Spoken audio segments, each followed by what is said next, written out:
Hey, good morning, everybody. Welcome to Barnyards and Backyards Live. I'm Jeff Edwards for the University of Wyoming Extension, and my co-host today is Jeremiah Vardaman. Good morning, Jeremiah. Morning, how we doing? Great. Looking forward to today's presentation by our guest. We're the hosts, sorry. Our guest, Caitlin Youngquist. She is also from the University of Wyoming Extension. She is a soil expert. I'll be an expert today. She is our soil expert today, so it's a Ask the Expert kind of presentation. Also, good morning, Caitlin. Good to see you. Good morning. Thanks for the invite to join you this morning. Yes.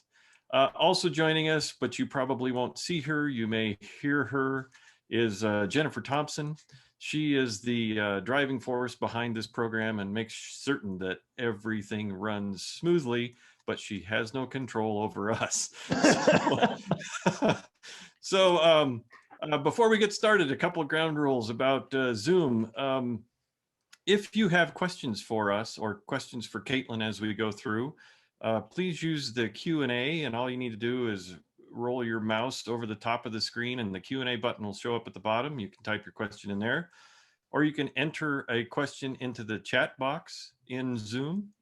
And finally, if you are participating live via Facebook, and welcome to those of you who are, if you have a question for us or for Caitlin, please use the comment box in Facebook and we'll bring those questions over to Caitlin, and Caitlin can focus on what she has to say, and we'll worry about managing how things are going. So I think, and I'm going to ask again, Jeremiah, did I get everything? We're good. Let's get started. We're good to go. So Caitlin, I am going to turn the floor over to you, and we can start talking about soils. Thank you. So here we are talking about soil testing a little bit. So we're going to go back to our high school chemistry class here for a minute. And when we're doing soil testing, what we really, when we're working with a lab, what we're looking at is chemistry primarily, and very little bit of biology by looking at organic matter, but mostly our acidity levels, our salt levels, some of our macronutrients and our micronutrients. And it's when we get all of our chemistry and our biology and our physics all lined up together, that's when we get a really healthy, thriving, and functioning system. And so we're specifically talking about our garden settings, but this can also be applicable to a larger scale, a pasture or a field that you have or anything that way, right, Caitlin? Absolutely. So this is soil as a living system. So soil for growing crops, soil for growing crops in a garden or on a farm, or crops for grazing. So it's really looking at soil as a living managed system. And the difference between those systems would just probably be a more matter of scale and size. Yep, absolutely. But the biology and the chemistry and the physics, it's scalable, right? So the same management practices, the same chemistry, the same biology applies regardless of scale and regardless of where in the world the soil is. But there will be some inherent differences, of course, in different types of soil. But when it comes to the basics of the system, it's going to be the same regardless of where you are. Right. The basic understanding of how the system functions. Right. So Caitlin, awesome.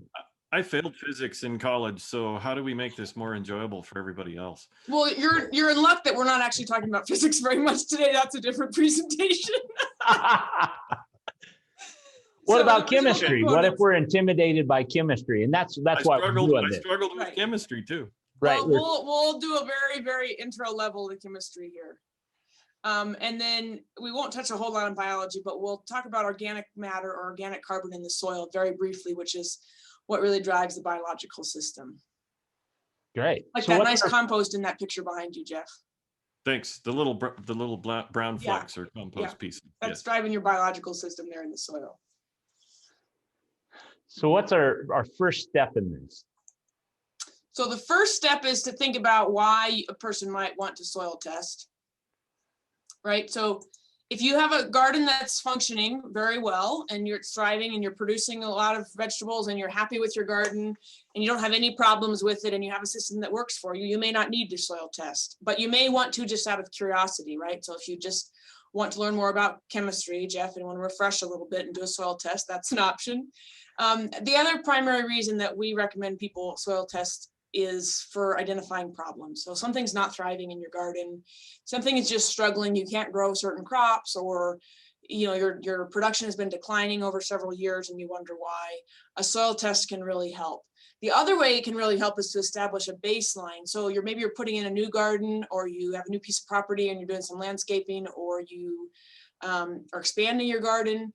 Establishing a baseline so you can go back and check in a few years and see if you've moved forward in terms of productivity and soil nutrients and soil biology, or starting a baseline can be really helpful. Also helpful in a pasture situation.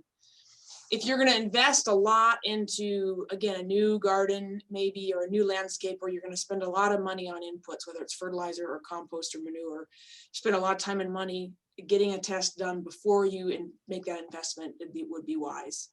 Curiosity, again, you just want to know what's there because it's kind of interesting and you want to learn more about your soil.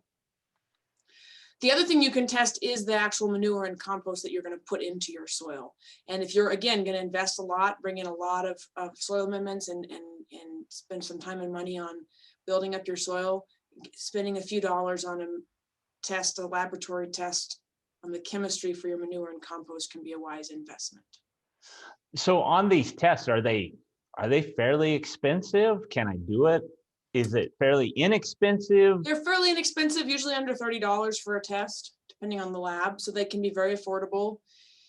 And again, you can do them every year if you want. You can do them every few years. You can just do them as a troubleshooting if you just need to know why your garden's not thriving.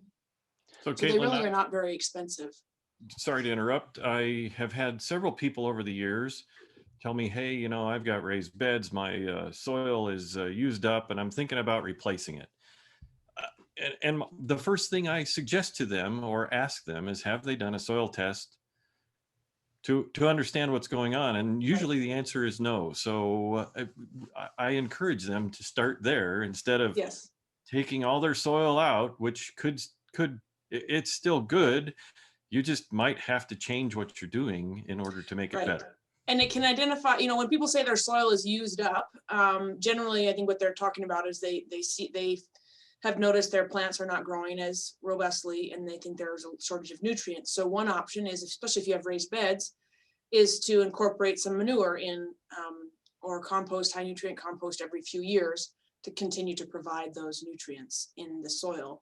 And that can be a better option than starting over. But a soil test will help you identify what's missing or how much you might need to add, and then you can figure out from there what to do.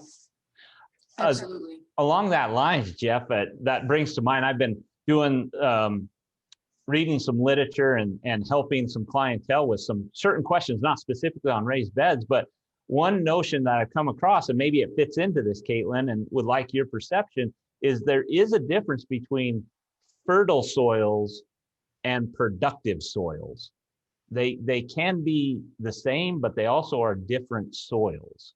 And that might kind of play into what you were saying about the soils used up, right? It might not be that fertile soil and it's losing its productivity in it. Yeah. Is that a fair statement, Caitlin? Yeah, so soil fertility, when we talk about soil fertility, we're generally talking about the chemistry of the soil, the nutrients. And I'll show you here. These are the soil nutrients we're talking about. So these are the essential plant nutrients that are going to be found in the soil that the plant is going to get from the soil or perhaps the water, right? So the other essential plant nutrients that are not listed here are carbon, oxygen, and hydrogen. Those are coming from the air, the carbon, right, and oxygen, and the hydrogen from the water. So those are the other ones, but these are the ones that we're going to find in the soil. And so we have our macronutrients, our big three: nitrogen, phosphorus, and potassium.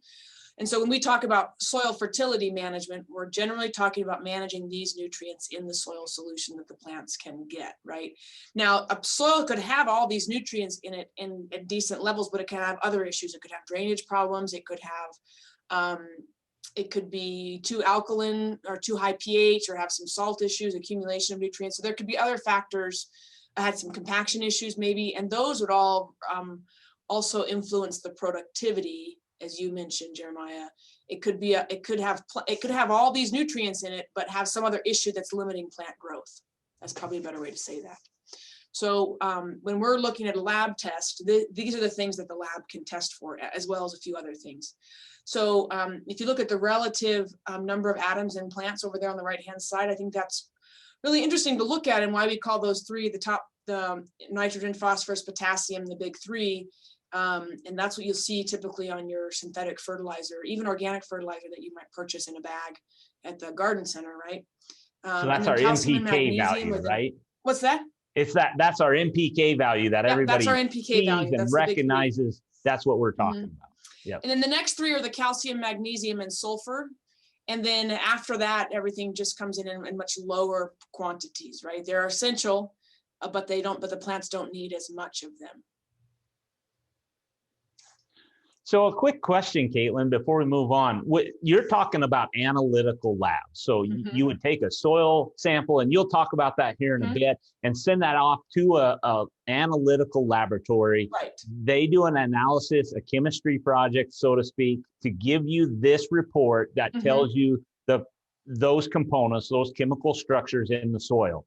Right. How does that compare to what I can buy on the shelf at an Ace Hardware or a garden store, or that has soil fertility test kits or anything that way? Are they comparable? Are they not? Where's that fit? It's a really good question. I have tried several of those kits. Some of them are teaching kits. Some of them are geared towards gardeners. They can be helpful for watching trends in your soil. They are not at all comparable to the quality you'll get from a laboratory test. And they're not prescriptive. So they're not accurate enough for you to use them and say, okay, this is the exact amount of phosphorus I have in my soil. This is what I need for my garden to be productive. So I'm going to add this many pounds per acre or pounds per 1,000 square feet, right? So they're not prescriptive. Those over-the-counter tests or those tests you can do at home are not accurate enough to be prescriptive in the way that a lab test is. However, if you use the same test in the same soil at the same time of year in your own garden each year, you can watch for trends. You can basically watch if things are going up or down. And that could be interesting and useful to you just as a homeowner, as a gardener. But it's not going to be useful to you to compare to your neighbor's garden, for example, and that the methods you have to test in the same soil at the same time each year and look for trends. So. Right. And I'll get into a little bit how to take the sample and what the lab results look like, and that will, I think, help explain that a little bit better. And when you're saying prescriptive, you're meaning it's just not as precise of units. So you can't dial in, I need this many units of nitrogen on the soil or whatever. Right. So excellent. And the lab test will be much more accurate across many different types of soil, whereas these do-it-yourself kits you're going to see a great deal of fluctuation in results for a sandy versus a clay soil versus different pH, stuff like that. So, but they're kind of fun to play with, especially if you have kids that are interested in gardening. I think I would highly recommend getting them just for fun and to look at some of the, and even comparing across your own landscape or different times of year. It can be a fun activity. So these are the things that we would test for with a soil chemistry test. I mentioned the big three, nitrogen. So you'll notice I have two forms of nitrogen here, nitrate nitrogen and ammonia nitrogen. Both of those are ions, meaning they have a charge to them. And they both have different roles to play in the soil. We have our micronutrients and then soil organic matter. Those are the big ones to test for. Soil organic matter is really important because that's what drives the biology and the life in your soil. It also is a long-term, slow release source of nutrients. So if you have a good level of organic matter in your soil, 3 or 4 or 5%, you can expect that over the growing season, some nitrogen and phosphorus and potassium and micronutrients will be released. So it's really a long-term slow release source of nutrients. Also, one of the greatest indicators of increasing soil health. So if you put in a new garden and you start with about 1% organic matter, and in 4 or 5 years of adding compost and manure and taking care of it, you end up with 3 or 4% organic matter, then you can see that you've been moving in the right direction. You'll also be able to tell by looking at your soil, but it's kind of a neat indicator, right? And then your pH is a really important indicator if you have acidity or alkalinity. Nearly all of our soils in Wyoming are alkaline or high pH, which affects nutrient uptake. And I'll show you that in a minute.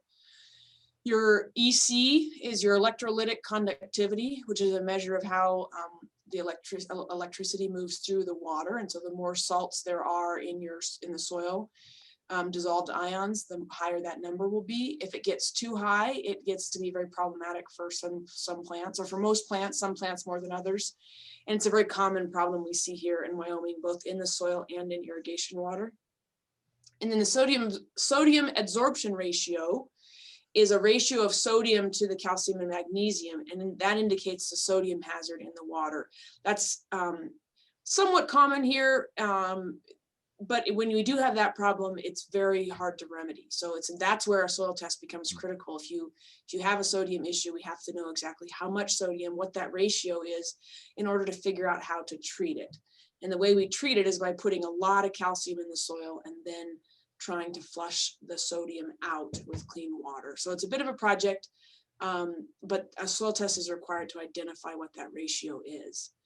And then again, the EC and the pH both help identify what some of the challenges might be and what plants are tolerant to those. So if your garden's really struggling and you do a soil test and you find out that you have high salts in your soil or in your water, you can choose certain garden plants that are more tolerant, for example, of high salts. And we have a great bulletin through UW Extension that gives a list of what landscape and horticulture plants are more tolerant of high salt conditions.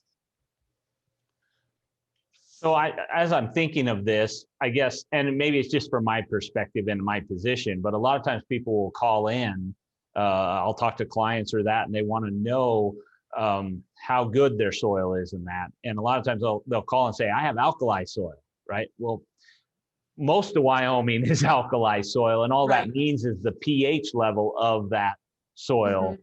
But also that term is dual purposed or used as a dual purpose.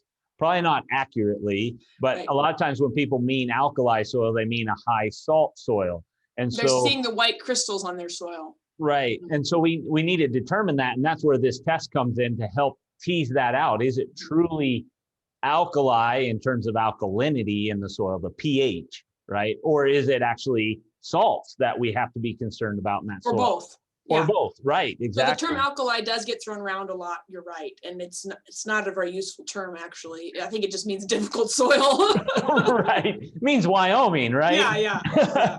But I guess from my perspective, pH is, for me, is pretty easy to determine. I know we're going to have high pH soils here in Wyoming.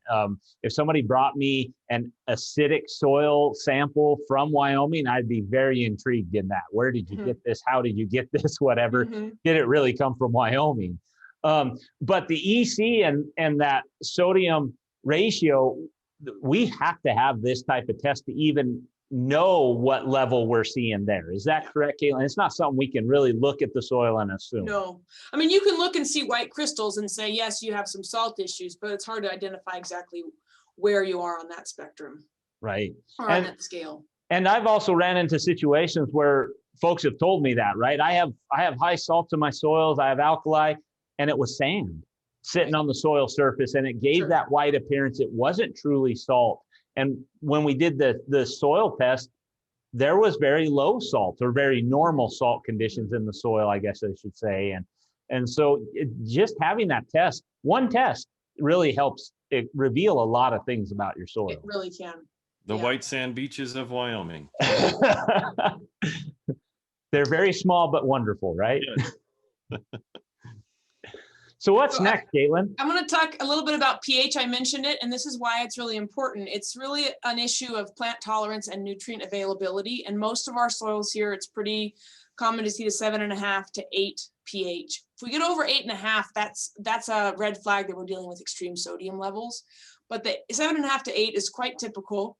And what you'll see here in this little chart is these black lines represent nutrient availability. The thicker the line, the more available the nutrients are in the soil at that pH. The thinner the line, the less available. So this red line here indicates about between 7.5 and 8 pH in here, right? Usually no issues with nitrogen availability. As we increase pH, our phosphorus becomes less available because of the chemistry. It binds with the minerals in the soil, and the plants have a hard time getting it out, right? Usually no issues with potassium or sulfur or calcium. We do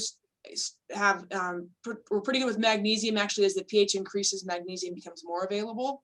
It's the micronutrients and the phosphorus that become an issue. So we very often see that we have plenty of iron in our soils, but because of the high pH, the plants can't get it. Same with some of our other micronutrients, right? And so that becomes one of the reasons that a pH test can be helpful, right? And so looking at our phosphorus availability and our micronutrient availability. And again, that may be in the soil in mineral form, but because of the pH and because of the chemistry of where those minerals bind up with the soil, with the clay in the soil, the plants can't get them. So there are two things that we can do to increase the availability of these nutrients that get bound up. One is get them in organic form. So compost and manure will have these nutrients in them at some level. And when they're in the organic form, the plants can, and as that organic matter slowly decomposes, the plants can more readily absorb those nutrients. And the other thing is if we have an extreme iron deficiency, especially which we see with iron chlorosis, most people have seen that probably, that the plant's leaves start to turn yellow, but the veins stay green. It's a very distinct condition. I've seen it a lot in trees. You see it in strawberries a lot here, I've noticed. There's a few plants that are very susceptible. If you have something like that, one option is an iron supplement to the soil or a foliar treatment. So plants can actually absorb a lot of micronutrients and macronutrients directly through their leaves. And so we can treat the plant directly for a micronutrient deficiency if we want to. So that's another option. But increasing our organic matter in the soil can make a big difference for two reasons. One, it starts to buffer the pH, so it brings us closer to neutral. And two, it provides nutrients in a form that the plants can get more readily than if it's in a mineral form. So I get this question a lot when people realize their soil pH or just know their soil pH from experience. Can we change the pH of our soil? Is it something we can go in? And a lot of times, sometimes people come to me and say, pine needles, right? I hear that pine needles are acidic. I need to put those in, or add more sulfur, or it's a chemistry project. I got to adjust that. Is that feasible? Can we do that? And how would we? It is feasible. It becomes a question of cost and effort and what it's worth to you. There are certain plants that just don't do well here. Blueberry is kind of a classic one that needs some acidic soil. And so if a person was really determined to have a couple of blueberry plants in their garden, they would need to amend that soil with sulfur. Elemental sulfur is one that's typically used. It's a slow process, but as that sulfur breaks down, it reacts with some of the other nutrients in the soil and releases an ammonia, which helps increase, and hydrogen, which helps increase the soil pH, or decrease the soil pH. I'm sorry, will go more acidic. And so that is one thing that can be done. Coffee grounds have a little bit of acidity to them. Yes, some pine needles do, but it's such a small amount. I don't know how much you'd have to add to get a really significant change. I can't imagine it would be very practical.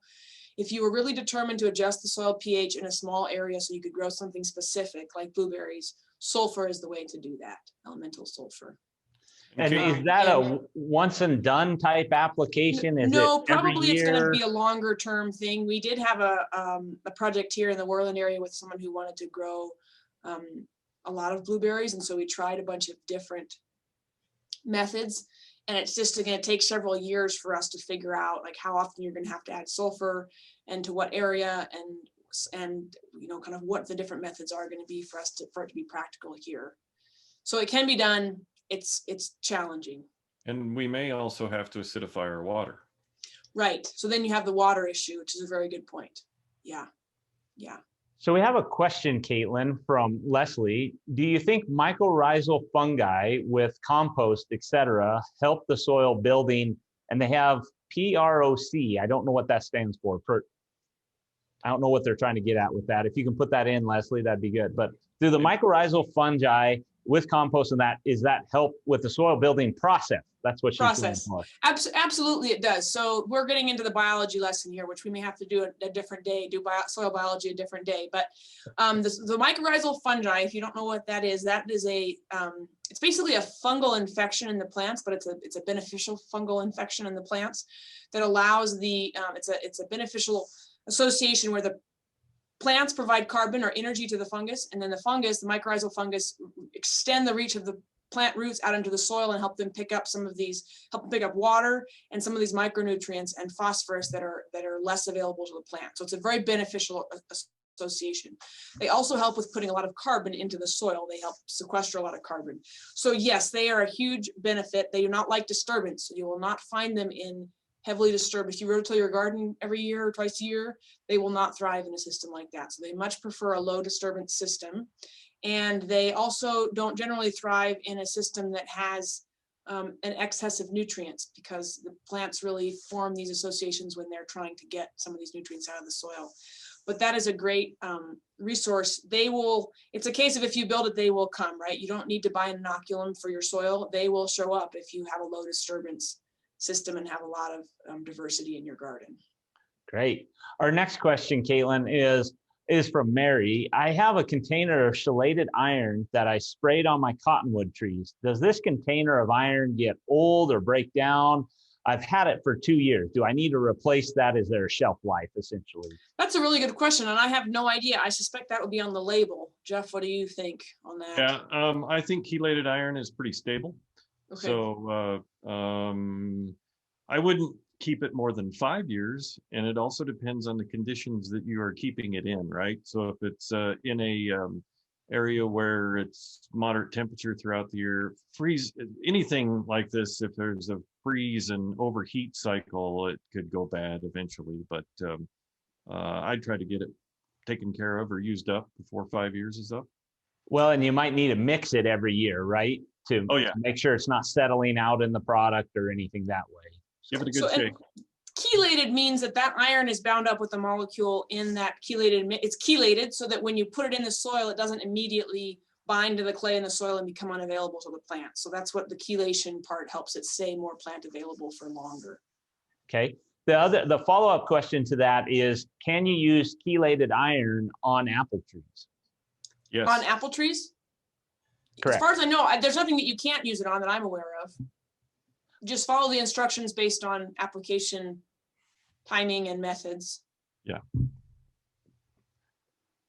Great. So I want to touch on salt a little bit really quick, because I think it's a bit confusing sometimes, the concept of salt. So if you ever boil water on your stove or have a teapot that you boil water in a lot, you'll get white crystals left behind in the water, right? And particularly in our water here that has a lot of minerals in it. And so what's happening is the water is evaporating or boiling off or evaporating off the surface of the soil and leaving these white salt crystals behind, right? And salts are not only sodium chloride, which is our table salt. Salts are any positive and negative ions that dissociate in water. So potassium nitrate is a fertilizer and it's a salt, right? Sodium chloride, magnesium sulfate, that is gypsum salt, but also, not gypsum, that's Epsom salts, but also could be used as a magnesium source in your garden, right? Or a sulfur source. So these are all salts. And so when we have an excess of salt accumulation, typically what that really means is we have too many nutrients in the soil, certain kinds, right? And that's when we get what's called a physiological drought, where there may be a lot of water in the soil, but the plants are struggling to take it up, kind of like you trying to drink salt water, right? And so they're having the same struggle. And so that's what we're often seeing. And that's why certain plants are more tolerant to salts than others. And in the Worland area, in the Bighorn Basin, we have a lot of salts in our soils and in our water, and we grow a lot of sugar beets and a lot of barley, both of which have a high salt tolerance.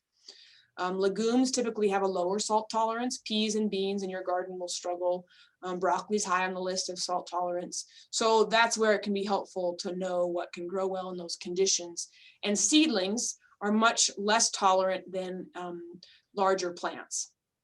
So one option, if you're really struggling, is to just start things indoors and then transplant them. So that's just wanted to make sure that people understand when we say salt or saline soil, what we're talking about here. And you're not wanting to add salt necessarily. So you don't want to go buy table salt or Epsom salt to apply to a soil. There's, generally speaking, adequate amount of salt in our soils and in our waters naturally, right, Caitlin? Yes, unless you're dealing with a very sandy soil. So you're going to look at a lot more salt accumulation in a clay soil than a sandy soil. I was looking at a garden out here the other day. very, very sandy. They had purchased this house 4 or 5 years ago. The garden was highly productive. And over the last several years, it had just deteriorated and they hadn't been adding much. And when you looked at their garden, it looked like a sandbox. And so in their case, they would be likely never have a salt issue in that sandbox of a garden. So what they needed was several truckloads of manure to put that organic matter and the nutrients back in there. Now, if they had very heavy clay soil, we would be more likely to see poor drainage and a heavy salt accumulation over time as water was, as maybe the salts were brought up from underneath and evaporated off the surface.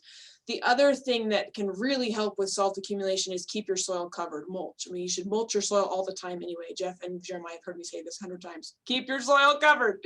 But that's if you have a cover here and you're not evaporating soil off the surface, you're not bringing salts up from deep below. So keeping the surface of your soil cool can make a huge difference on salt management in your soil. So mulch, straw, weed-free, so straw, old alfalfa, some grass if it's pretty weed-free, if it's clean, grass clippings, leaves, wool can make a great mulch, paper, cardboard. Just keep your soil covered. Okay. Caitlin, we have a question comes in from Nancy, and you might not be ready for it quite yet, so we can take it later on if you want. But Nancy asked, where and how do I get my soil tested? That is a great transition to the next topic here. She just read our whole presentation. So sample collection. So I'm going to go through sample collection, labs, and then interpreting results. So it's very important to collect what we call a composite sample. If you walk out to your garden, take a shovel full of soil, put it in a bag and send it to the lab, you may, or you will likely not get an accurate result. So it's really important to collect 10 or 15 samples or cores from across the garden or the landscape, mix them all together uniformly and send that into the lab as a composite sample, right? So use clean tools and a clean bucket down about 6 inches and remove any bits of root and rock, et cetera, to get a uniform sample. If you want to, if you have maybe 2 different sections of your garden that behave differently, maybe you have a lower and an upper garden that seem to have different soil challenges or different things, or one section is the one that's struggling and not the other, don't mix those together or you will get an average that's not useful to you. So separate out the sections that you want to have different results or that you want to have different sort of management information for. So a composite sample. So walk across your garden, zigzag kind of randomly, leave out any areas that are strange or not typical, right? And collect your sample down to about a depth of about 6 inches or so. You can use a soil core. There are several different tools. Many of the extension offices around the state have soil cores, core tools they will loan out. You can also purchase your own if you will be doing a lot of soil sampling or you have maybe a larger acreage. So you will walk across the landscape, collect those cores, put them in a clean bucket, and then lay them out to air dry. That's really important. Somewhere clean, somewhere the cat's not going to sit on it or something. A paper bag works well, a cookie sheet, something like that, and just mix it all up so that it's in small pieces, sort of finely mixed up, and then lay it out to dry for a couple of days until you don't feel any moisture in it anymore. And that's important because actually if it's still wet, well, first of all, you're paying to ship water, so it could be more expensive. And second of all, the biology is still active. There's still chemical and biological reactions happening in that soil. So what you really want to do is just sort of stop that process temporarily by drying everything out. So with that, Caitlin, do I have to use a soil core? Is there another option I could do if I don't want to have that specialized tool? That's a good question. So what you can use is a shovel, and the way this method is here, you take a shovel, you dig a little hole, you slice, you kind of take a little slice off the side so you can get down that 6 to 8 inches, right, to get it representative. And then you can take that and put it in a bucket, or you can then even take a little strip, kind of make your own core right out of the middle of this and put it in your bucket and mix it all up. And then what you may end up with is a lot more soil than you actually need to send to the lab, and that's okay. You just mix it all really uniformly in the bucket. Take your time doing that, breaking up the clods, get a really uniform soil sample, and then pull from that 2 cups approximately to send to the lab. So if you are using a soil core, it collects less soil, so you end up maybe sending all of it, depending on how much you have. But if you use a shovel, you will likely need to take just 2 cups out of the bucket and send it to the lab. So you can certainly do it with a shovel. And the important thing is to, if you notice here in these pictures, you dig a little hole and then you slice off a little bit off the edge. And then from there, you take kind of your core out of the middle of that. Your results will only be as accurate as your sampling methods. And how many do I need to take? How many samples do I need to take to make a composite? Is it on a size? The more samples you or... take, the more accurate your results will be. 10 to 15 is usually a good number to shoot for, and more if you have a larger landscape, fewer if you have a smaller garden. If you have a raised bed, probably 3. You know. Perfect. Yeah. So this is the sampling method. Are there any questions from the chat or anything on the sampling methods that people have? Not that I see yet. Okay.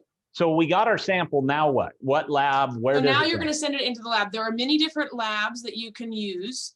There's a national organization called the North American Proficiency Testing Program, and this just ensures that all the participating labs use the same high standard of testing methods.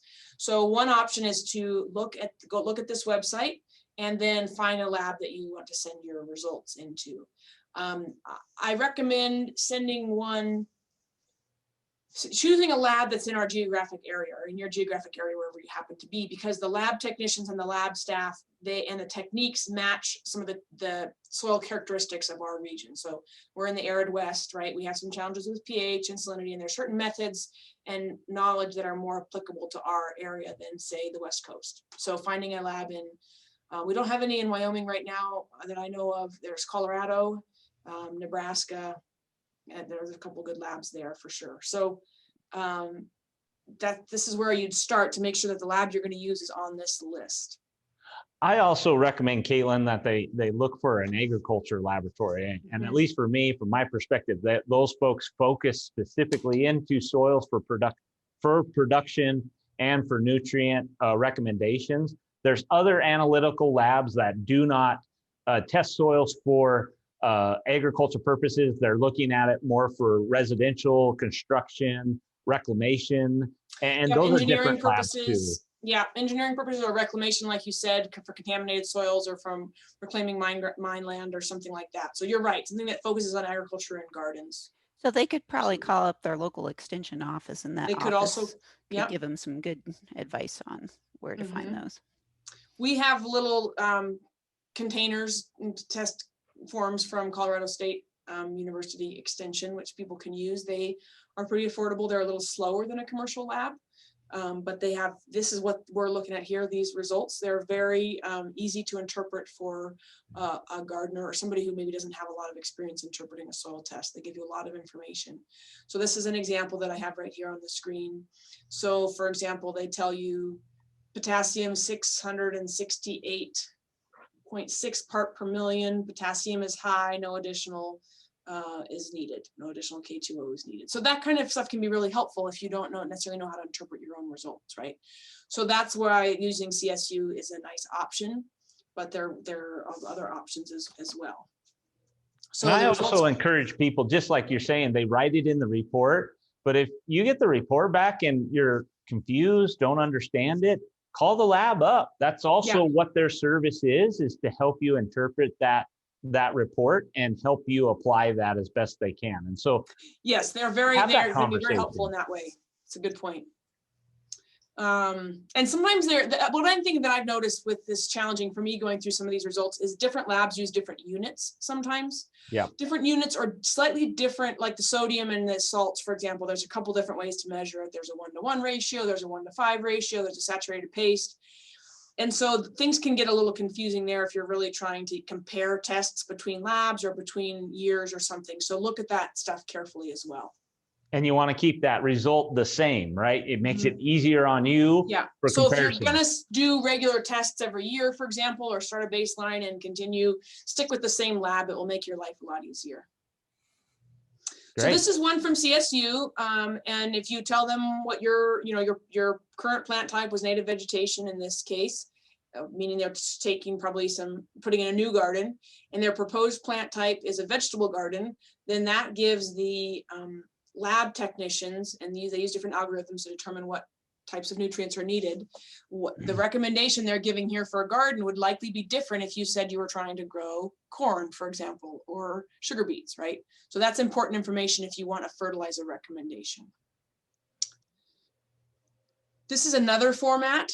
This is a CSU, but this is an agricultural test report. The testing is the same. It's the way they present the information to you is different. So there's less of an explanation, but you can see here the results on the top.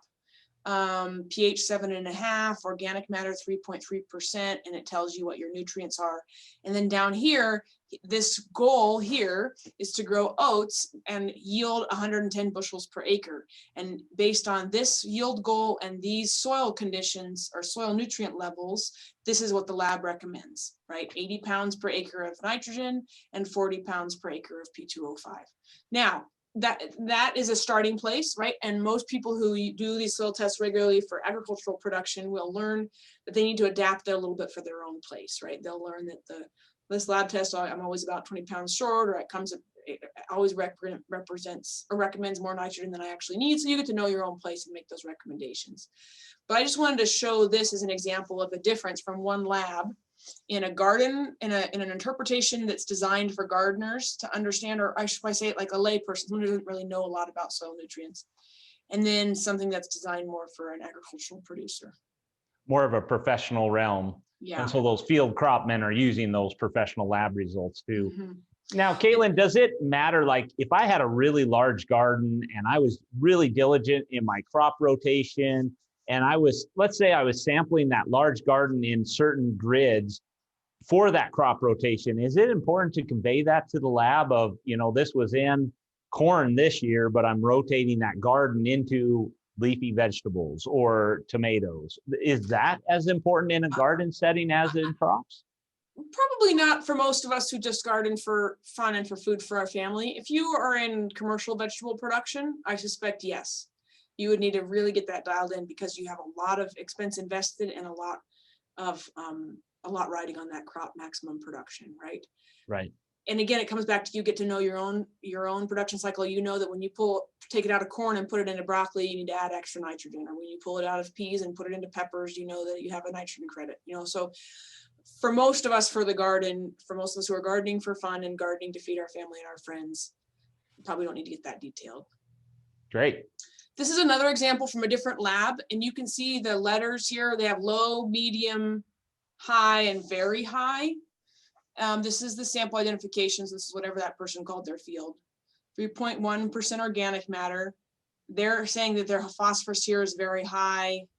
I don't see anything low on this. Oh, down here, okay, low. Zinc is low, for example. So this is another very basic interpretation that might come with your lab report. Again, it's very basic, but it kind of gives you a high, medium, low, very high thing to see there.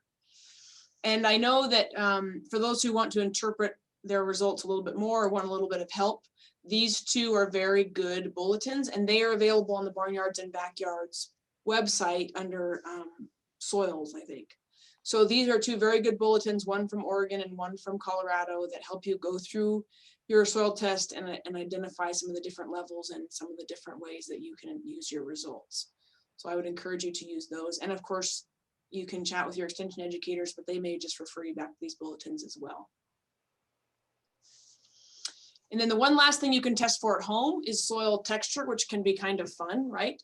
So you can do the jar test, and then your sand, silt, and clay will settle out. And this can be really fun to do with kids or to compare between different fields. Or maybe you're looking at where to put in a new garden and you want to compare some of the different soil textures. And this is a way that you can do that at home, and it's kind of fun. And then you can choose which soil type you might want to put your garden in or how you might manage it. So talking about that soil texture, I mean, it applies to everything you just talked about with the chemistry side of it, how well it drains, right? How much salt might accumulate in it. You gave us that great example of a sandy soil versus a clay soil. And we always get this question, and I think you appreciate answering that. If I have a heavy clay soil, should I be adding sand to that to lighten that soil up, or vice versa? Should I be adding clay to my sand to try and hold that moisture more? What are your perspective on that? I hear that one a lot. Yeah, So you're better off adding organic matter because for two reasons. One, well, organic matter is the great equalizer and it's a nutrient source. So you're better off adding large quantities of organic matter to your soil than trying to change the texture by adding sand and clay. And if we think about the surface area of sand versus clay, think about a jar full of marbles versus a jar full of golf balls and the relative surface area contained in that. So clay is a very, very small particle size and has a very high surface area, reactive surface area. And that's what holds the nutrients. And it has a great impact on a very little bit of clay can have a high impact on soil characteristics. Sand has a very low surface area to volume ratio because there's so much bigger pieces, right? And so it has less impact, less absorption surface area. If you start adding sand to your clay soil, you have a good chance of making cement, basically, right? And so you have to add so much sand. You're basically trucking in large quantities of sand to completely change, you're basically replacing your soil. So it's likely not very practical. Now, unless you have a raised bed and you're making your own raised bed mix, a lot of raised bed mixes are sand and compost blend because the sand provides a little bit of structure and the compost provides some nutrients. So that's a little different situation. But if you're going to spend a lot of effort trying to amend and build a soil up for a productive garden, you're really a lot better off focusing on organic matter than trying to bring in clay or sand. So you better be happy with what you have and amend it the correct way. Yeah. And that sand, that organic matter does a lot of things. It provides long-term nutrients. Over time, it supports the soil biology. It helps buffer that pH, provides supports, gives the worms something to eat. Anyway, so it's really, it increases drainage in a clay soil, increases water holding capacity in a sandy soil. So it's really your best friend there in the garden. Right. And what I always try and tell people along that with adding that organic matter, the best thing you can do for that soil and that area is grow something in it. Yeah. Right. Even if it sounds really terrible, even having some weeds growing in that soil is better than not having anything at all because it does contribute to that organic matter and life in that soil. Granted, you want to control those weeds so it doesn't perpetuate itself, but get anything and everything you can grow in there. And it's going to be a long process of amending that soil. So switching subjects on you, Caitlin, let's talk a couple things. Two things that I always get questions about or people are concerned about. One is manure. They hear there's high salts or what do I do with the microbes, but from a manure standpoint versus compost. And then the second one is I need to know if there's herbicides or pesticides in my soil or in my compost that I want to apply to my soil. So let's spend a little time and answer those specific questions if you have any thoughts there. Yeah, those are great questions. So remember back to our salt conversation that salts are positive, negative ions that dissociate in water and they're plant nutrients. And the common salts that we have in manure are nitrates, phosphates. Those are probably the ammonia. They're all nitrogen sources, but sometimes there's just too much of them in our arid soils, right? Because we don't have enough water to flush those salts down and out of the plant rooting zone. And so one thing to be really cautious of is if you already are dealing with a high salt issue in your soil and then you overload it with a high salt compost, you can kind of make things problematic for yourself. A high salt compost is typically going to be something that's made from manure, especially a feedlot manure is going to be probably your highest salt because those cattle or dairy, which we don't have a lot of here, but those cattle are really fed a high nutrient ration and they're really pushed to grow. And so those nutrients, a lot of them are coming out in their manure. It's very different than horses tend to have very low nutrient manure because of the way their digestive system works. Or cattle that are out on pasture, for example. So if you are looking for a manure source that has a low risk of salts because you're already fighting high salts in your garden or it's your water, horse manure is a great option. A yard waste compost is a really good option. Leaves and grass clippings is a very good option. Using hay, alfalfa hay actually is a great garden material. If you can get a load of someone's old moldy alfalfa hay they can't feed and mulch that heavily into your soil can be a great option. Rabbit manure, sheep manure, goat manure, those are all really good options as well. And again, you can take a sample of that manure or that composted manure, either one, and send it into the lab for a quick analysis on nutrient content and salts. That's the other way you can get around it. So again, when you're looking at adding something, some sort of compost or manure to your garden, and you already are fighting a salt issue, going for something like a horse manure compost, a yard waste compost, sheep or rabbits or goats, as opposed to a feedlot. Well, so when I say sheep, I mean also like pasture, as opposed to like a sheep feedlot or a cattle feedlot manure. Those are going to be your higher risk for salts. Right, great. We have a question comes in, jumping back to the test results. So Nancy asked, after I test my soil and get the results, how deep do I mix the recommended additions to my soil? Into the rooting zone. So if you're generally 6 inches to a foot or so is probably a good average for most garden crops. Some things are going to be much shallower. Lettuce, for example, some things will be much more deeply rooted. So if you're going to add fertilizer, a synthetic fertilizer, and you guys may have other thoughts on this, Jeff, I know you have some experience with this, but mixing it generally into the rooting zone, so 6 to 8 inches down, or depending on what you're growing. You can also apply it if you're using a drip or a sprinkler irrigation. You can apply it and water it in sometimes as well. What would you say, Jeff, on that? Yeah, I agree. It needs to be in the root zone of the plants. So yeah, the only thing I'd add to that is, especially if you're going to go with a liquid fertilizer, you want to keep that more on a foliar application or on the soil surface. You don't want that deep into the soil mixture. That watering will move that liquid in and it'll be used right away. So you want to keep that one higher up in the soil structure. Like a fish fertilizer or something like that. Right, compost tea, right. Yep.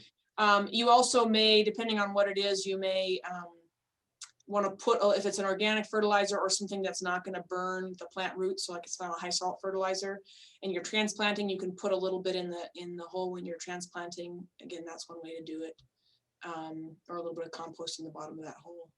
But just think about the rooting zone. So think about making sure those nutrients are in the rooting zone. So Caitlin, with getting back to that manure and compost and applying that, is there any concern for safety, like health safety issues, maybe E. coli or any other microorganism that is going to be detrimental to my health or my neighbor or public health or anything that way? Do I need to be cognizant or think that through before I apply it? Yeah, I mean, it's good to be aware of that. I wouldn't apply fresh manure on your lettuce a week before you harvest it and eat it. Would be a kind of a common sense thing. The best time actually to apply any organic amendment, be it compost or manure, is in the fall. And by the time you apply it in the fall and it goes through the winter and incorporates into the soil and the worms work on it and the sun and rain works on it, you really don't have a risk of biological contamination by the spring. And that gives it the best time for this. It's best for the soil that way anyway. So that really would be the ideal. Apply your compost or manure in the fall, which I know is a little counter to what most people think. When they come spring and the weather starts getting better and they're ordering seeds, they go out and buy their load of compost or manure. But really do it in the fall and incorporate it in the fall, or don't even incorporate, just lay it out on the surface of the soil and let the rain and the sun and the microbes kind of work on it. So the other thing to think about is the organic standard for manure addition. I know it doesn't particularly matter that you follow the organic standards in your garden, but it's a good reference point. So for organic vegetable producers that are applying manure to their crops, I believe they have to wait 120 days from manure or compost application to harvest. And it's just something to keep in mind, that standard has been set for food safety purposes. And so you can use that as a reference if you would like. But again, your best option is just to apply everything in the fall anyway. The other thing too is raw manure versus composted manure, of course. If you've composted the manure or it's been aged for several years, very, very low risk of any pathogens. Pig manure, chicken manure, and cow manure are your highest risk that we would typically use in the garden. And horse manure, extremely low risk of any human transfer of disease. So those are the other things to consider too. Great. What about pesticides? So how do I know if I have pesticides in my soil or in the compost? Is there a way to know? And then is there anything I need to think of? And I'm thinking specifically your example of grass clippings. That's a great possible introduction of pesticides into my compost, into my garden setting. Yeah. Is that a concern? How do I deal with that? Well, Caitlin, I'll talk about herbicides, which are a subcategory of pesticides, right? So herbicides to kill plants, most of them break down relatively quickly in the soil or the compost or exposed to sun. There are a few that are very, very persistent, and they're in the aminopyrrolid or clopyrrolid family. Milestone is the most common one that I see. It's used often to spray thistles in hay fields or in lawns or athletic fields. And so, because it'll kill the thistles, but not kill the grass. But then if those grass clippings are picked up and put into a compost pile, or that hayfield is mowed and baled and then fed to a horse, and then you take that horse manure and put it in your garden, you can get some residual herbicides. And it's, like I said, it's really that's what we've really seen, that most herbicides, the vast majority of all herbicides actually break down very, very quickly, right? So yeah. The thing about that, the best way to test that, we have some contamination in the community garden here with Milestone, and we are dealing, it takes several years for it to break down in the soil. The best thing to do if you're getting in a load of compost manure or a load of topsoil, the best thing that you can do is do a little bioassay, which is just a fancy term for the word a little grow test in your windowsill. So take some of that soil or some of that compost, put it in a little container in your windowsill early spring or in the winter sometime, and grow some peas and beans and a few different things in it, and see if they grow really well. If they grow really well and look healthy, there's nothing wrong with your soil or your compost. If they grow with kind of shriveled, stunted, wrinkled leaves, that's an indicator that you have contamination from a growth regulator, which would be that Milestone or something similar. So that's the best way to do it.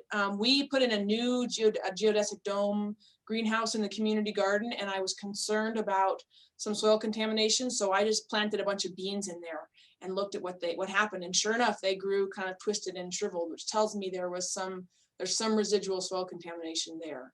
And so that's just kind of a good indicator species. If you have a section that's contaminated, you can grow corn quite well, because corn is in the grass family and is not affected by these. And so that's what we're going to do in some of our beds that are contaminated, is grow corn for a few years, and make sure that corn, when you grow it, you don't compost it, harvest it and take it out and throw it away, because it has those herbicides in it. So do that for a few years, grow beans again, see how they do, use that as an indicator species, or take that soil out, put it in your windowsill this spring, grow some beans in it, peas, and see how they look. Great. I understand that Brussels sprouts take up a lot of bad things and have been known to be used as kind of the gardener's kidney, I guess. So you can pull up a lot of heavy metals and things like that into Brussels sprouts. So if that's what you're trying to get rid of, I don't know if they will filter out herbicides or not, but apparently if you don't want those things in your garden, you grow Brussels sprouts and then harvest them and then get rid of them. So sunflowers, I know, have been used for some bioremediation as well. I think that'd be a fascinating topic for a conversation. Yeah, Jeff, that's why I don't eat Brussels sprouts. I know, Jeremiah. You just don't eat green things. Well, you got me there. I do have a limited palate on green things, but yeah, no, but I think that goes back to a lot of people. I hear that often. It's not very common, but people are interested in that, of what plant do I use to clean up a soil or to improve my soil. And at least from my perspective, what I know, I'd like to hear what you guys think. All plants have that ability to absorb heavy metals, to absorb pesticides that would be in the soil, like Milestone. However, there are some that do it more efficiently or more selective, like that, of heavy metals or that. One of those is, and I don't want us to get in that topic, but hemp is classified as that it's just great. It cleans up your soil of all the bad stuff, but it puts all the good stuff back in. But in my opinion, just having plant life growing in that area is going to benefit that soil, and it will remove heavy metals, maybe on a very low level. Not that you need to be concerned about that, but what are your guys' thoughts on that? Agree. Yeah, the other thing is just the biology in general. So plant life supports biology, and when you think about some of these pesticides or any other contamination issue in the soil, they're long chain carbon molecules, and they are a food source for the bacteria and the fungi, which is why sometimes if you read your pesticide label, you'll have to increase your application rate based on high organic matter soils, right? So it just becomes another food source. The Milestone and the other aminopyralids like family there, they just happen to be very, very resistant to breakdown, but they're unusual in that way. And most everything else, your 2,4-D, your glyphosate, all the other things like that, they're just another food source for the microbes in the soil, and they break down quickly, which is another reason to have a really thriving biological activity in your soil and a lot of organic matter, because it just makes the whole system a lot healthier. Great. So Jenny, do Caitlin, you have something? well, we had a question on weeds coming in on compost. Is that a concern, and how do you kind of handle That's a that great one? question, actually. So yes, so when you have compost coming in that's clean, meaning it's been through a heat cycle to kill all the weed seeds and any pathogens or parasites that might be present, and it's a high quality compost, which you might buy at a garden center, for example, either in a bag or by the truckload. That's a commercial compost product. Typically, you don't have to worry about weed seeds. If you're bringing something in that's been sitting outside for a long time, and maybe it was weed free, and then the wind has blown a lot of weed seeds into it, for example, that can be a high risk for weed seeds. If you have manure from an animal that's been eating a lot of weeds, for example, on pasture, horses or goats or sheep or cattle that have been out on pasture and eating all sorts of plants that may have weed seeds on them, that can get into their manure. Or maybe there's manure mixed with some old hay that had some weed seeds in it, and so you can definitely bring things in that way. We got bindweed in the community garden, I think, from grass clippings, I suspect, because we didn't have it and now we do, and I suspect it came in with grass clippings. And so that's not a seed issue, but definitely a weed issue. The other thing is, you know, if you're getting manure from an animal that was in a feedlot situation, they're not eating anything that's got a viable seed in it typically. And so much less likely to have anything in their manure that's going to be a viable seed. And again, if it's been sitting for several years, the manure, very unlikely it's going to have seeds internally, but inside the pile of compost, but it may have, like I said, weeds have blown in over time and landed on the surface. So those are things that I would think about. What about you guys?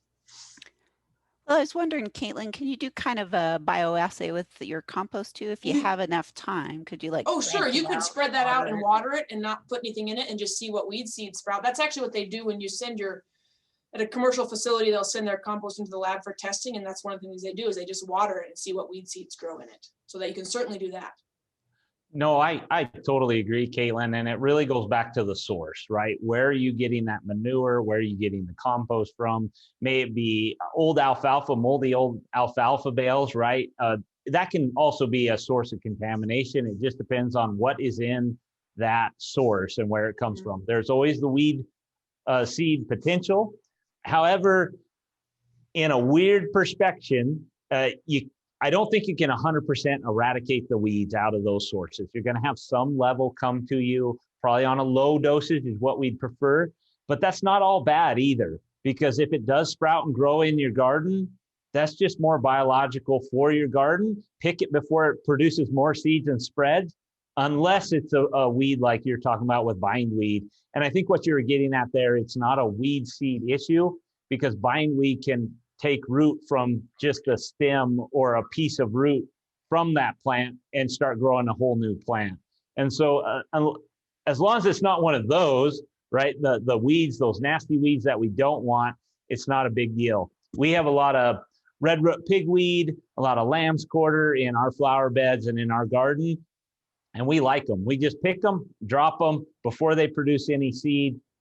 It kills the weed. If you do it at a good time when they're flush, when the flush is coming on, it really cuts down my weeding for the rest of the year, but I'm also benefiting that soil and using it as a compost on top. Right. And mulch gets back to the mulch discussion. If you mulch your soil really heavily, you will have a lot fewer weeds. And you can use the weeds you pull, as Jeremiah just said, as mulch, just throw them down on the ground. We just had another question come in, Caitlin. And the question is, what are you doing to control the bindweed in the community garden? That was the one thing we've sprayed a few times with varying degrees of success, and try and just be really aggressive. A harassment program, which is what Jeff suggested, just constant harassment. Pull it every time we see it sort of showing its face above the ground. We did use a little bit of cardboard covered in wood chips to temporarily slow it down, but it just moves over to the edges. And so you can kind of chase it with that a little bit. And we have sprayed it to try and slow it down. I think we're making progress by just every time it shows its face, just trying to pull it or hoe it out, but we are definitely not 100% on it. It's a long battle. If you want to be a little more aggressive, I can make some recommendations offline. Okay, thank you. It's a tough one. It's a really, really tough one. The best thing is don't let it show up in the first place. Perhaps sheep. I know sheep really like it. Can you turn sheep loose in your garden at the end of the year? bindweed will actually grow through pavement, which it's just crazy. So yeah. Yeah. Nasty just weed, keeping don't at bay, get I it. guess. Yeah, and then when you do have it, it's just that diligence, right? Just again, a harassment program of anytime, not even the flowers or seed, but anytime it pokes its head up, remove it. Don't let it photosynthesize. Don't let it put reserves down into the roots. And what you're trying to do, either through a chemical means or a physical means like that, and cultural, is trying to starve the root mass under the ground. And then once you get the root mass gone, that's how you get rid of bindweed. But you're in for a war. And don't till it, because then you just spread it around your garden. So it's a great excuse to start a no-till garden, which can be another topic for another day. Right. Good point. Very good point. Well, that's all I have. Do you have anything else for us, Caitlin, to finish up? No, I think that was a great set of questions, and I hope folks get their gardening season off to a good start, and wish everyone the best of luck this spring. Yeah. We do have one that you missed, Jeremiah. I did? From Leslie. Is it helpful to break up compacted soils prior to planting or mixing in organic matter?